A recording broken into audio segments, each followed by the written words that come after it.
Hey everyone, I'm Patrick. I'm the founder and CEO of Pod. Today I am beyond delighted to be joined by a force of nature in the world of sales, Leslie Bennett. Leslie, welcome. Thank you. I'm so excited to be here and to be talking about the things that I love, how to be excellent at B2B sales. I love that. Listen, the first time I heard about you, I think it was in a video where you talk about earning the right to outbound. And I think what really struck me at first is your pragmatism, your candor. I think that was amazing. So, for a bit of background for the folks who don't know you, you're veterans in the world of sales. You've done it all. You've been a nice C, an individual contributor. You've been a CRO, and now you're kind of spreading your wisdom and your knowledge with the world, right? You founded the sales-led go-to-market agency. You've been an evangelist and advisor to a lot of great go-to-market startups. And I think we're very excited and extremely lucky to count you now in a longer journey as an ambassador. So very excited to talk with you today about the seller's experience. So to kick things Yeah. off, what initially got you into the world of sales to start with, and what keeps you going every single day? Yeah. Initially, I fell into a job in sales, which I think is a really, really common story once you start asking a lot of people. I don't think most folks imagined sales as their profession. I took a job in sales because I was fresh out of college. I was still laboring under the delusion that I would like use my college degree. And I was applying for a bunch of jobs with like nonprofits, Yeah. jobs in maybe like field marketing, things that I had previously done Holding and the found dream myself to on. be totally, totally. And they were offering me like $28,000 a year salary. Like the best offer I got was 35K a year. And I could be eligible in a year's time for an up to a 3% like pay increase. And I was like, Big I'm not offer. right. I was like, I am not going to just absolutely break my back in this job to like potentially maybe in a year be eligible to make 80 more dollars a month. Like goodbye. Yeah, see you later. So I took a job with a global business intelligence firm because I was like, okay, it still has the global feel. There's still a lot of like marketing happening. It felt close enough to the Yeah. things that excited me. And in my head, Patrick, I sort of thought I'll do this sales job for a little bit until something better comes along. And I think it was maybe 2 weeks into the role that Yeah. I realized, This oh is it. no. Oh no, this is I'm very good at like this is probably this my is it. calling. I think I'll be That's doing awesome. this forever. So That's awesome. yeah, I think not an uncommon story to accidentally take a sales job because you were motivated by money or motivated by helping Yeah. people, or maybe you were waiting for something better to come along and needed that paycheck. And what keeps me going is very much this love and passion for sales as a craft. Yeah. Yeah, I'm just such a big believer that B2B sales is a profession that we deserve to be proud of Yeah. because the work we are doing, no, we're not saving lives, but you know what we are doing? We are helping people, Yeah. like genuinely helping Amen. Yeah. people. Yeah, it's a very deeply human job with this opportunity to connect, to make people feel heard, Yeah. to share value, to make their jobs, their lives easier. So I I think it's a like truly the honorable profession. absolutely. I couldn't agree more. I like the word craft here. We talk oftentimes about the art of sales or the science of sales, but the craft I think is the right way to frame it because it's something that you build slowly by yourself. You develop your toolkit ultimately to help people and bring something to to others or to the world that you're proud of. I love the word craft here. Um, Yeah. so, I mean, over the years, you've probably seen a few things change, right? The way of selling has changed from the buyer journey to messaging to technology. I think I'm curious to hear your thoughts on what are potentially a few topics that you're passionate about when it comes to the way that selling is evolving for salespeople specifically. Yeah, I think that folks deeply underestimate exactly how much sales has changed in the Mm. last 15 years.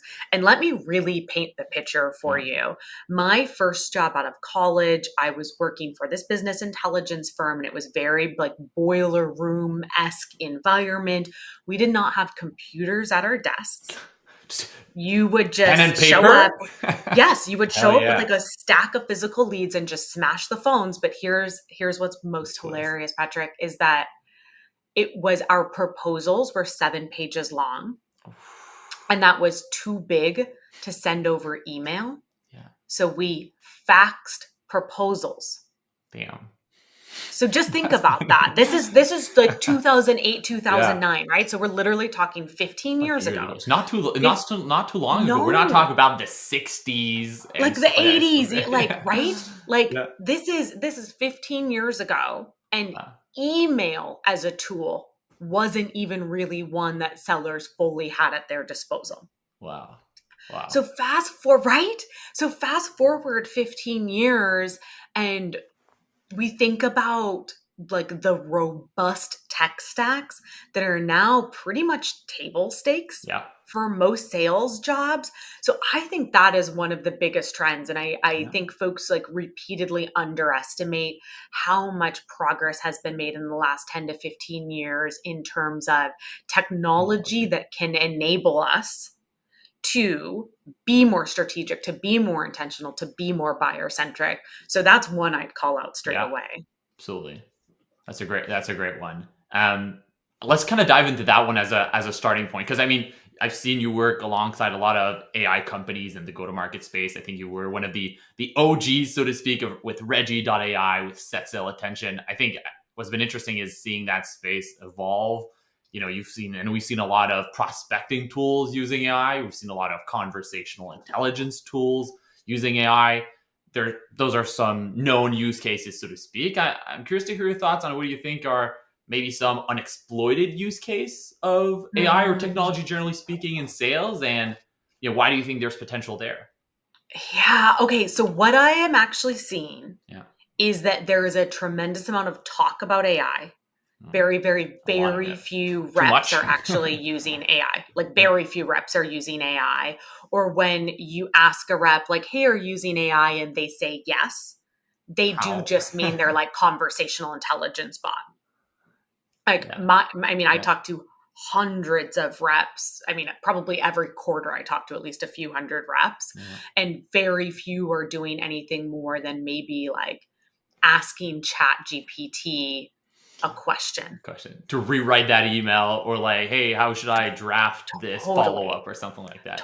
Or they're saying that they use AI and it's using a tech like Reggie, or like Lavender is a maybe a even better known one for because it's more like a B2C play. And they're like, you're like, sure. I mean, that is AI. There is some ML going on there. But my call to action for reps first would be like use AI.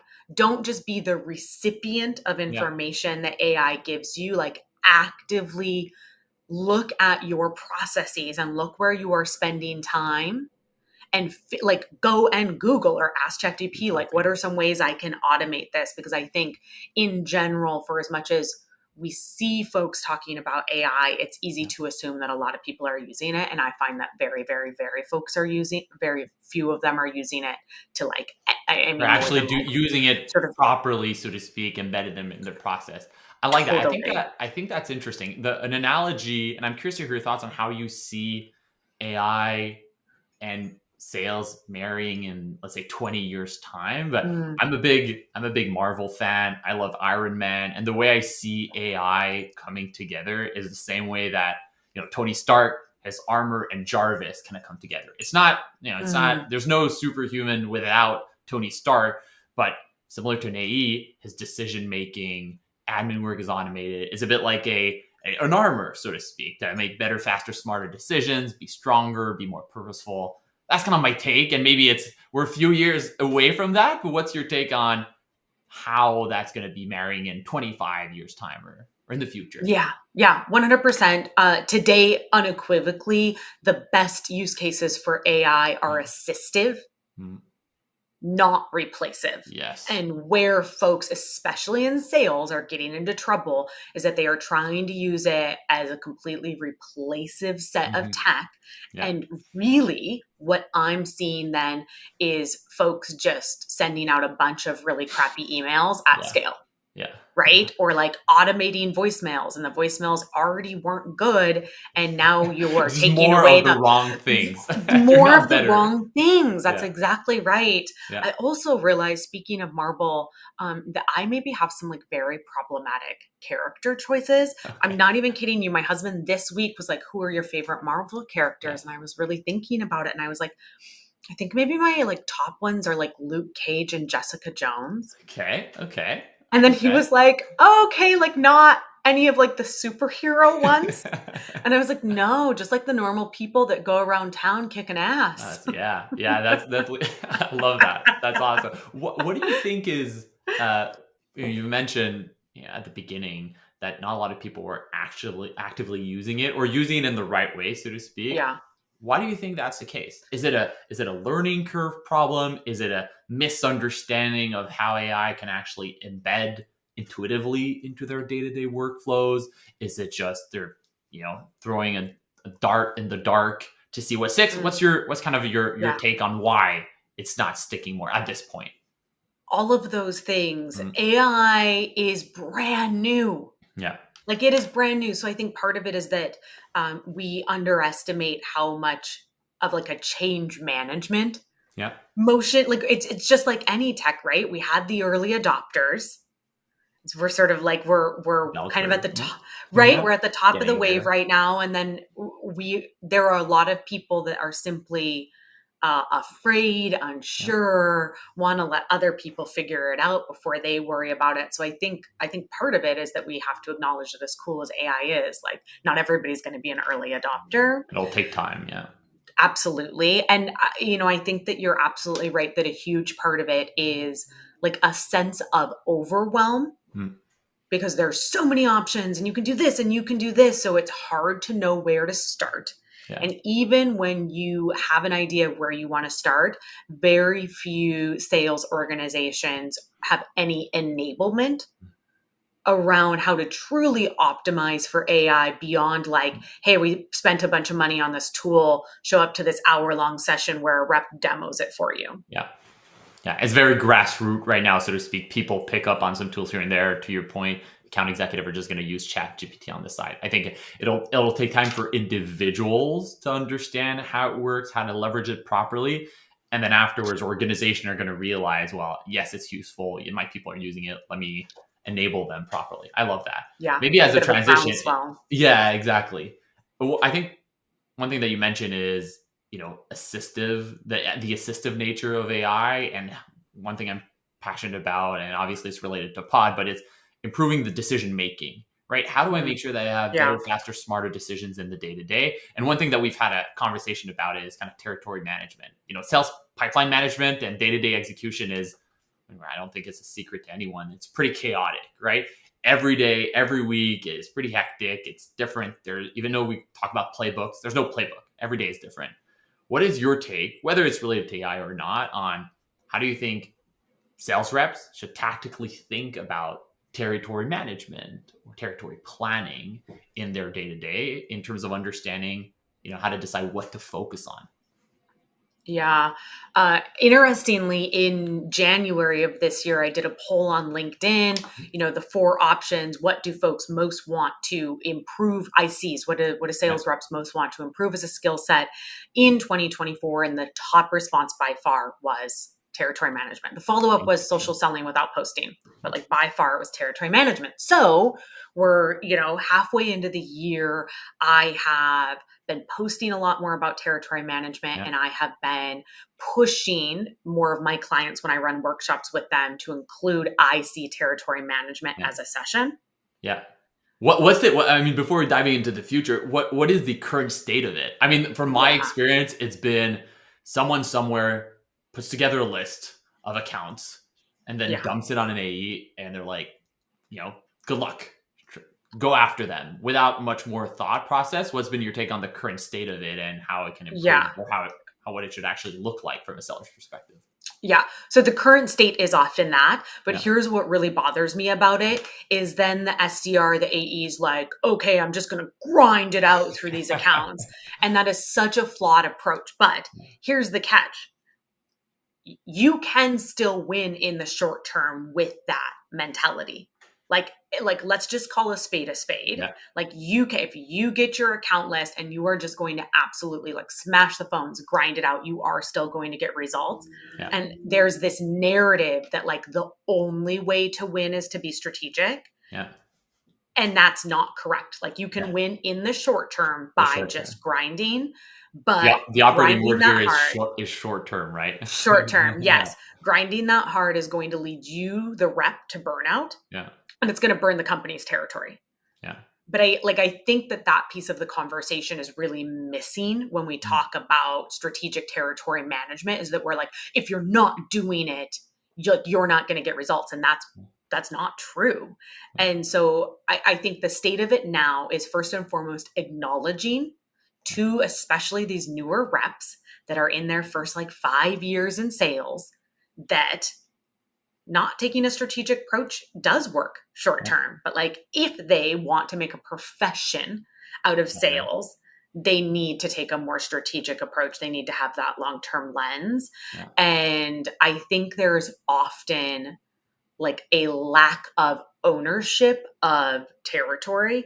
And I think that's both a sales leadership issue and a rep issue, that like reps just, I don't know, they like don't show up as often, or maybe are not as enabled to be like, okay, I have these 500 accounts. How can I segment them by geo or by industry? Or how can I figure out what social proof would work for this set of accounts, or what triggers work? Like they are either like not interested or not enabled to do that. Yeah. And sales leadership gets obsessed with like burn rate and how they can work their territory.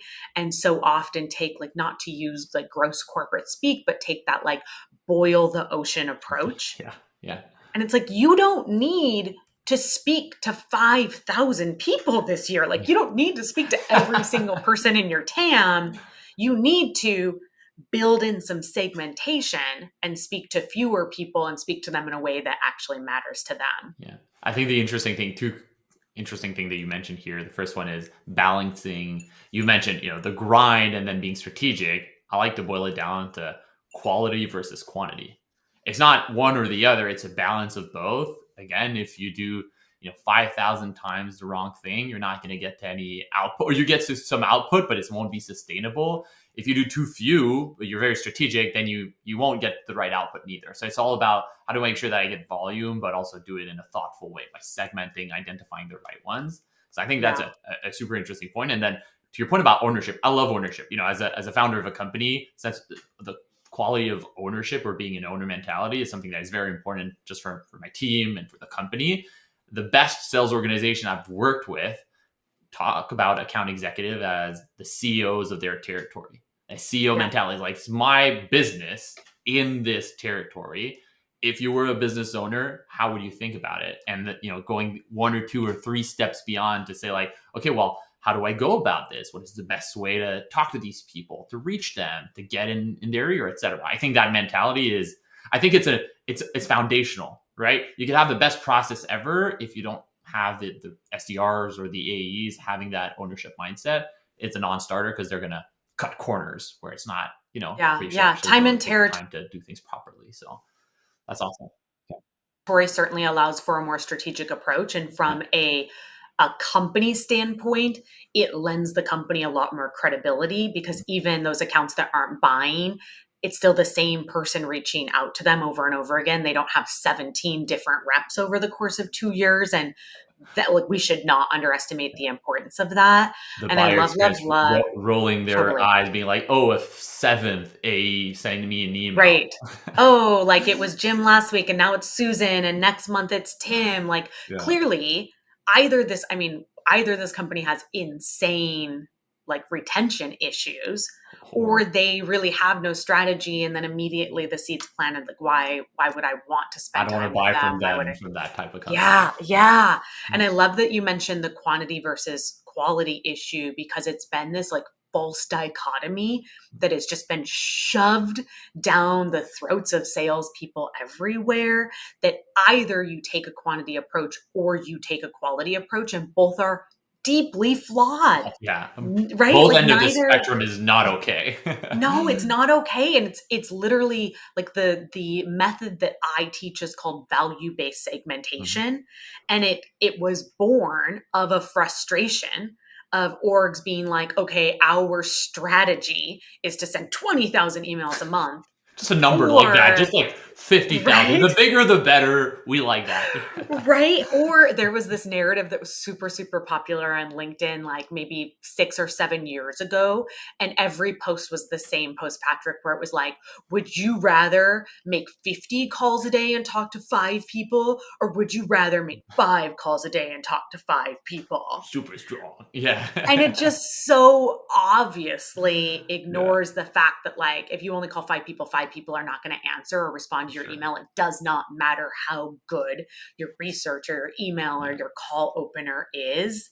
And so the value-based segmentation is like, how can we look at our territory through a more strategic lens? How can we build in enough layers so that we can still do a little bit of personalization, but do it at scale and do it in a way that is resonant for the recipient of the message? Yeah, that's awesome. If you have, I don't know, if some AEs are hearing us today and they're like, okay, but how do I get started? What do you say are kind of the first 5 things that you can do to get started?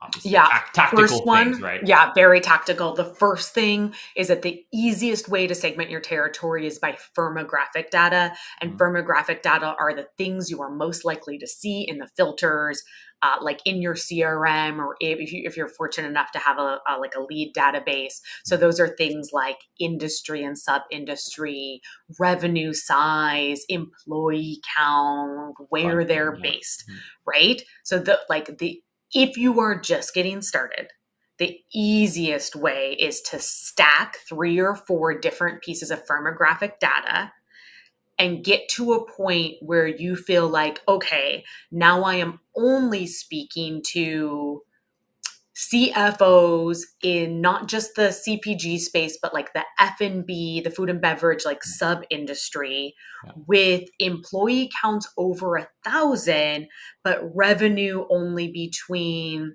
maybe 1 to 3 billion, because you're connecting the dots. And then you're like, okay, the story is that they have a huge number of employees for a fairly moderate revenue, which means they're probably really conscious about FTE, right? So it stems from like a very good understanding as well of your ICP, right? You cannot do that brainlessly. It's like, who do I need to target? I love that. Okay. Totally. And a lot of it you can base on what's happened historically. Like you can go read a case study, or you can listen back to like a renewal call, and you can figure out why that specific company renewed or bought. And then you can build a set of layers, use those filters to build a list that reflects the firmographics of that company, and just test it out there. So that's like very easy, very tactical. And then the next level is tying that in with some sort of trigger event. And so what folks are hearing a lot of is language like intent data or signal-based data. Maybe you're not ready to go to that level. Start with triggers. Triggers are really easy things that might be like, the company just hired a new CEO. The company just released their first corporate social responsibility report. A compelling event, so to speak. It could be at an individual level, at a industry level, at a company-based level. I love that. Yeah. And then the most important thing to do is to make sure that you connect the dots, because what doesn't work is an email that's like, hi, I saw your headcount increase by 20% this month. Anyways, I sell. And then something completely different, like that will get you blocked. So personalization, fine. Like you should be doing that, and that is important. But personalization that is not hyper relevant to the recipient of the message is a waste of your time. Contextual. Yeah. Totally. Yeah. It's kind of funny. Oh, I saw that you sell this.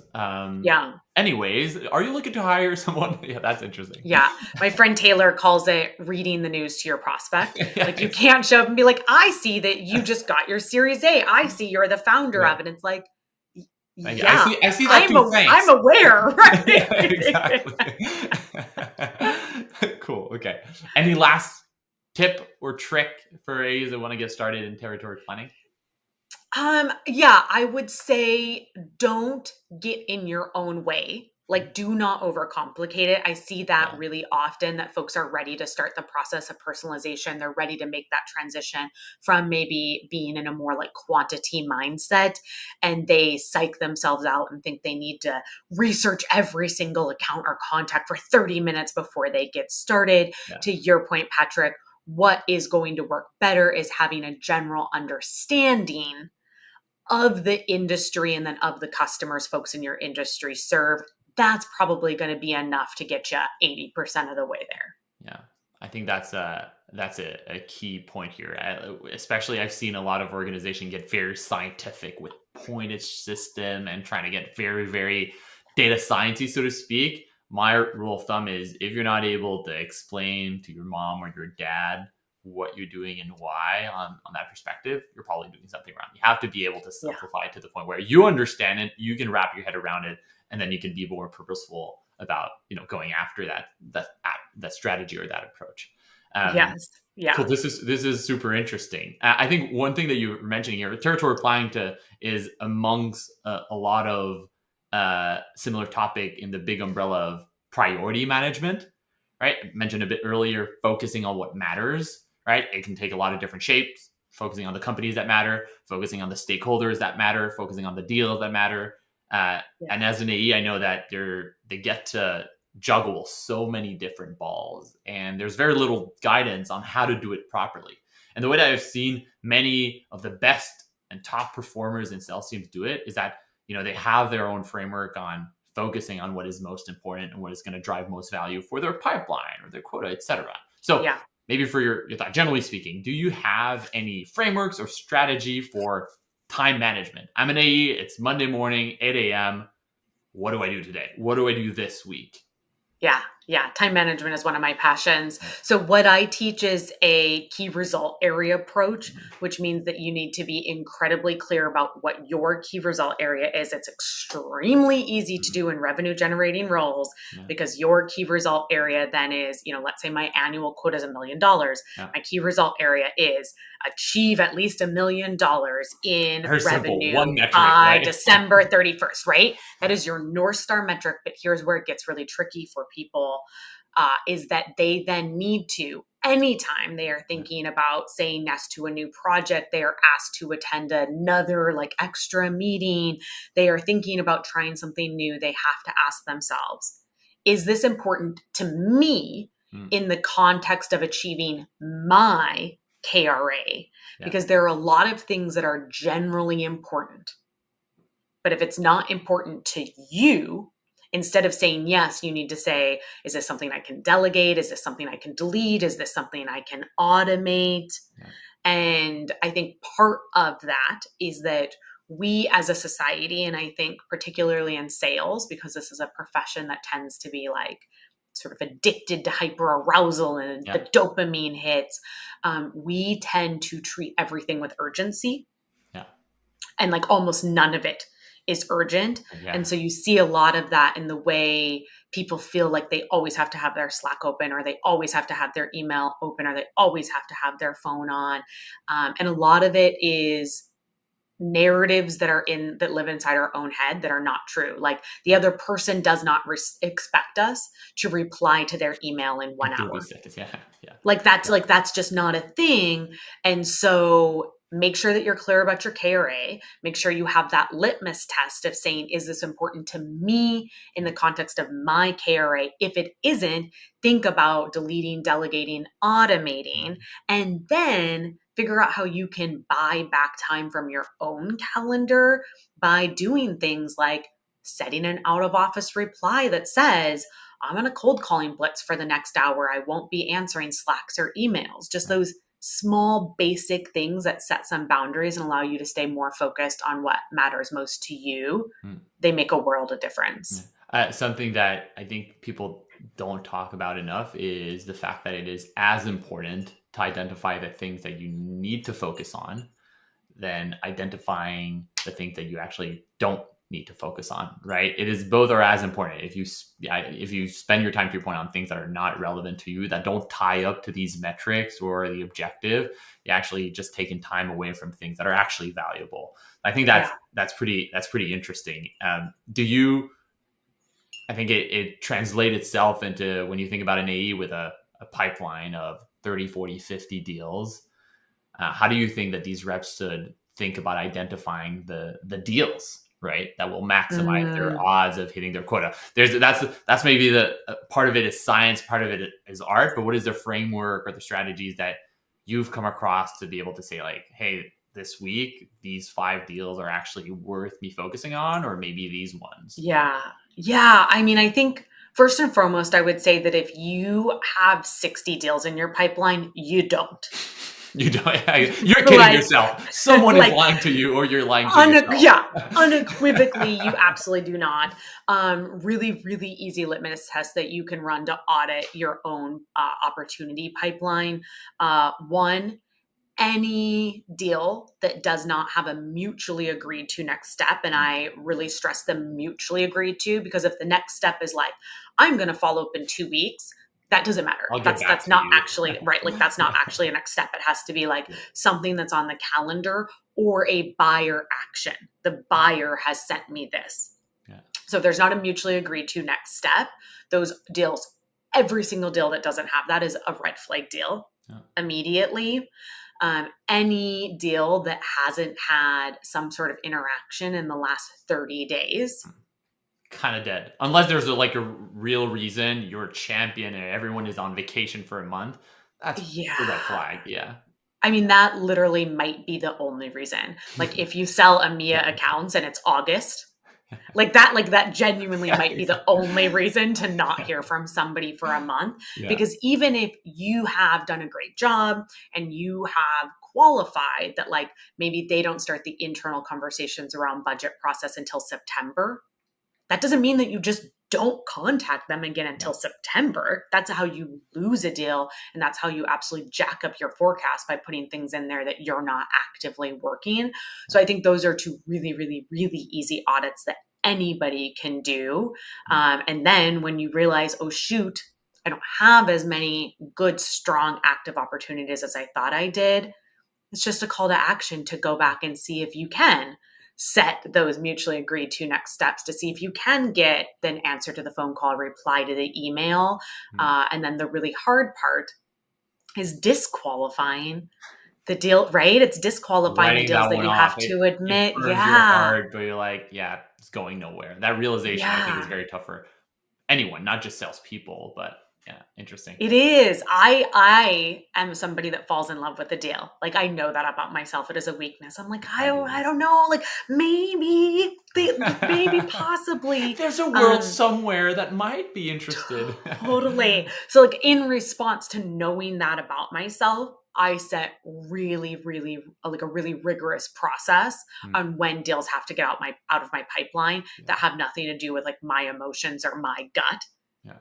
It's just like here, like if they haven't done these activities, if they're not responding, if there hasn't been a buyer initiated action in this timeline, I'm marking them closed lost. I think I mean, it goes back to the concept of the craft, the mix of the science and the art, right? The gut definitely is something that people should lead into to understand the feelings, the nonverbal kind of communication, that to understand if people are excited or not about what your conversation or your engagement. But at the end of the day, that's where the science comes in. There's a lot of markers, right? These triggers, these alerts, data can tell you a lot. And I mean, I think that what's interesting is, and obviously I'm going to talk for a second about what we're doing at Pod, but like being able to take that data and serve that on a silver platter to AE so that they can make those decisions rather than seeing a big dashboard with 150 different data points. I think that's kind of the smarter way to go about it. It's not about automating. Yeah. You have to recognize the fact that it's a human experience. People buy from other people that they respect and appreciate. But at the end of the day, there are some markers that you should lean into and that you should leverage to make those decisions. This is yeah. Well, that bit of prescription was one of the first things we ever talked about. That I was like, oh, praise be, because I am like humble brag, like I am hit up by a tremendous amount of organizations that want to be in partnership with me. And most of them are like, cool. So what we do is give these extremely big, daunting dashboards with every single data point to your reps. And I'm like, okay, like as a sales leader, I don't even want to look at that. But I'm a rep that's 3 years in seat that doesn't really have the experience or expertise to even know what I'm looking for, know what good looks like. I need prescription. I don't need to be asked to take the time to like learn how to read a dashboard.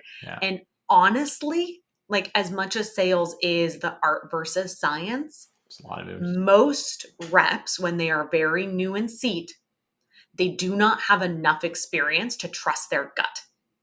Like their gut will mislead them. They will fall in love with the deal. They will get happy ears. They will make excuses for their prospect because they want to believe the best in people. And that's not it. Also, they're often not very good. I mean, a lot of people are not good listeners. It's not just salespeople and it's not just new salespeople, but like the longer you spend in sales, the more you realize that active listening is a skill set, which means it's something that you need to practice. It's not like you have it or you don't. And so the more you practice active listening, and then you can like really read the room and read between the lines, the more you can trust your gut. But until then, have a long way to get the help that you can, right? You need that access to data that is prescriptive, that really helps you understand where you're going to get the best results. It's funny. I've taught, and I'm not going to name any names, but I've come across a lot of CROs where we talk about what we're doing at Pod, and they're like, listen, I don't care what my AEs think. Half of them are 5 years and less into the job. They don't know what's good for them. Like I need some help to guide them, right? It's not about automating or doing things differently, but there's that concept that I love talking about, which is bridging the gap between information and action. This goes back to your point about these dashboards. Dashboard is a lot of information, zero action, right? AEs don't know, or most people don't know how to interpret those dashboards and those information to know what to do about it. So I think that's something interesting that talk about AI or just technologies that can do to kind of bridge that gap and kind of create more actionability. This is awesome. I love those conversations, Leslie. Thank you so much. Maybe we have a little rapid fire segment, so to speak. So pretty simple, but curious to hear some of your hot takes on these. So I'll share a quick statement, and then you tell me whether it's a yay or a nay for you, and maybe in a few words, why. So first one, cold calling is dead. Yay or nay? No, it's so alive, maybe even more alive than it has been for the last decade. It's back, baby. Hell yeah. Second one, a good LinkedIn profile is crucial for salespeople. Yes. And like good does not mean that you have to post every day or post at all, frankly. Good just means that you look credible.